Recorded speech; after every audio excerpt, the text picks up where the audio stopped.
ស្ត្រីភាសាពីការម្នាក់បានលើកឡើងអំពីការជឿចាប់ថាការតស៊ូស្ទើរពេញមួយជីវិតដើម្បីផ្ទះនៅសមរម្យពេលនេះត្រូវបានបំផ្លាញក្នុងមួយប្រព្រឹត្តភ្នែកមិនទាន់សូម្បីតែធ្វើពិធីសូត្រមន្តឡើងផ្ទះបានត្រឹមត្រូវផងបងប្អូនប្រិយមិត្តទស្សនិកជនស្ត្រីម្នាក់ដែលកំពុងតែអង្គុយនៅលើរទេះរុញជើងទាំងពីររុញស្វិតដៃខាងស្ដាំក៏កម្រើកពំបានក្នុងទឹកមុខយ៉ាងក្រៀមក្រំ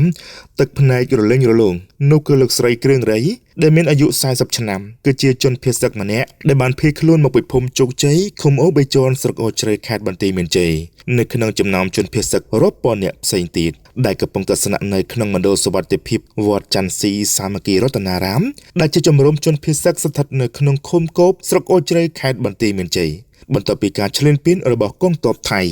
ជាស្ត្រីមេម៉ាយផងនិងពិការផងនោះព្រមទាំងមានជីវភាពក្រីក្រលំបាកដែលតស៊ូចិញ្ចឹមកូន2នាក់នៅក្នុងបន្ទប់លោកស្រីថ្លែងទាំងអួលដើមកថាផ្ទះមួយខ្នងដែលជាកេរដំណែលពាក់កណ្ដាលជីវិតរបស់លោកស្រីស្ថិតនៅក្នុងភូមិជោគជ័យឃុំអូបេជនស្រុកអូជ្រៅខេត្តបន្ទាយមានជ័យត្រូវបានកងទ័ពថៃទម្លាក់គ្រាប់បែកបំផ្លាញរីបន្លាលួសនិងដាក់កុងតឺន័រព័ទ្ធយកកាលពីចុងខែធ្នូកន្លងទៅដែលបង្ខំឲ្យលោកស្រីនិងកូនប្រុសស្រីទាំងពីរនាក់ភៀសសឹកទៅកាន់ខេត្តសៀមរាបដោយការនោះមានត្រឹមតែម៉ូតូកញ្ចាស់សណ្ដោងរមាក់មួយគ្រឿងនិងសម្លៀកបំពាក់ជាប់ខ្លួនមុននឹងផ្ទេរមកកាន់ជំរំវត្តច័ន្ទស៊ីនៅក្នុងខេត្តបន្ទាយមានជ័យនេះលោកស្រីបានរំលឹកដោយក្តីជឿចាប់ថាដោយសារតែជីវភាពក្រីក្រលំបាកមិនយូរប៉ុន្មានក្រោយពីសម្រាលកូនទី2ដោយការវះកាត់កាលពីជាង10ឆ្នាំមុននោះលោកស្រីក៏បានបង្ខំចិត្តទៅធ្វើការងារជាស្ត្រីបម្រើការងារតាមផ្ទះនៅក្នុងប្រទេសមួយដើម្បីផ្គត់ផ្គង់ជីវភាពគ្រួសារមិនយូរប៉ុន្មានក្រោយពីបានវិលត្រឡប់មកកាន់មាតុភូមិប្រទេសវិញនោះលោកស្រីបានធ្លាក់ខ្លួនឈឺ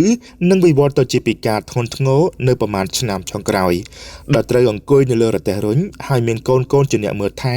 ដែលបច្ចុប្បន្នពួកគេមានវ័យជាង10ឆ្នាំប៉ុណ្ណោះលោកស្រីពុំបានបន្ទោសព្រំលិខិតដែលកម្រិតឲ្យលោកស្រីធ្លាក់ខ្លួនពិការមួយជីវិតនោះទេក៏ប៉ុន្តែលោកស្រីតែងតែបន្តការតស៊ូអត់ធ្មត់ពោពេគ្រប់ឧបសគ្គតាមរយៈនៃការដាំបន្លែចិញ្ចឹមមាន់ចិញ្ចឹមទាសន្សំសំចៃរហូតគប់ផ្សំទៅនឹងកម្ចីពីគ្រឹះស្ថានមីក្រូហិរញ្ញវត្ថុទើបលោកស្រីមានលទ្ធភាពសាងសង់បានផ្ទះឈើប្រក់ក្បឿងមួយខ្នងដើម្បីជាជំរកសមស្របសម្រាប់កូនជាទីស្រឡាញ់ដែលកំពុងស្ថិតនៅក្នុងវ័យសិក្សាក៏ប៉ុន្តែត្រូវបានកងទ័ពថៃកំទេចចោលទាំងស្រុងមុននឹងវាយកាន់កាប់យកភូមិក្នុងសង្គ្រាមរយៈពេល20យប់និង21ថ្ងៃ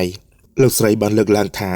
ខ្ញុំយំស្ដាយផ្ទះដែលទើបតែធ្វើរួចឥឡូវខ្ទេចអស់ទៅហើយតើឲ្យខ្ញុំសង្ឃឹមអ្វីទៀតលោកស្រីថ្លែងដោយក្តីឈឺចាប់និងទុក្ខសោកជាទីបំផុតលោកស្រីបានបន្ថែមថាការតស៊ូស្ទើរពេញមួយជីវិតត្រូវបំផ្លាញចោលត្រឹមមួយប្រព្រឹត្តភ្នែកដែលមិនទាន់សូម្បីតែបានធ្វើពិធីសូត្រមន្តឡើងផ្ទះផងនោះលោកស្រីបានទ្រហោយំនៅពេលដែលលោកស្រីបានរំលឹកទៅដល់ពាក្យថាផ្ទះដែលមានន័យថាស្មើទៅនឹងក្តីសង្ឃឹមនិងការតស៊ូពាក់កណ្ដាលជីវិតសម្រាប់ជាចម្រោកជ្រោកភ្លៀង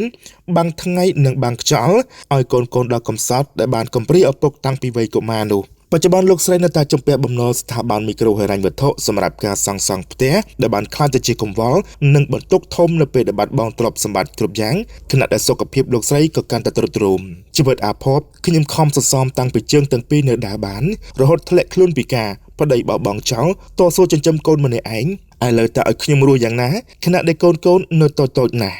លោកស្រីទទូចឲ្យកងទ័ពថៃប្រគល់ដីភូមិដែលអ្នកភូមិខ្មែរបានរស់នៅតាំងតចំនួនមកនោះមកឲ្យប្រជាពលរដ្ឋខ្មែរវិញនិងអំពាវនាវឲ្យសប្បុរសជនជួយគ្នាក្នុងស្មារតីមហាគ្រួសារខ្មែរក្នុងគ្រាដ៏លំបាកមួយនេះ